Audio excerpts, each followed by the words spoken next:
tall leaning tree just upriver to the right, you will see a bald eagle out on that branch just off the top there. That's probably mama. That's a pretty big eagle there. In the eagle species, the females are the larger of the two. And I'm comparing her to this one behind us over here to the right. You'll see this tree here. And you'll also see their nest up in that tree. This is a breeding pair.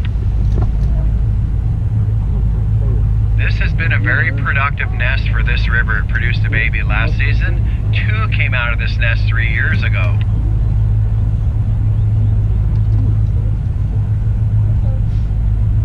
We saw yesterday for the first time a baby bald eagle exercising his wings. He's still in the nest. He hasn't ventured out onto surrounding branches as of yet. We are rather excited to see him. Once he does make his debut, he will hop from branch to branch in the same tree, flapping his wings, exercising them, making them stronger.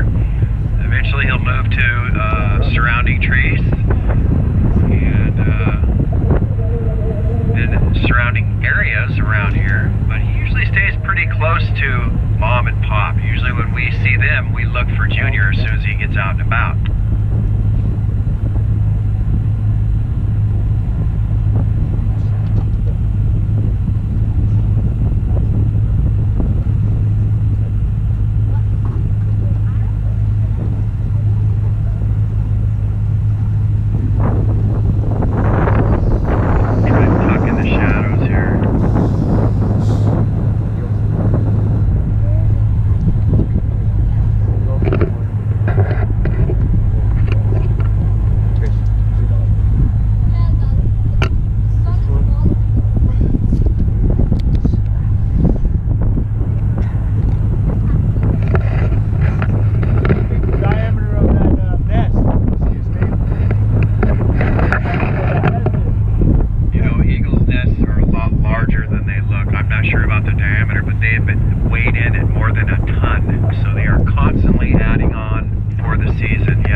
Sometimes bring it down off the top, lay it up flat across 3 or 4 branches for stability purposes as the ospreys, of course, build upwards.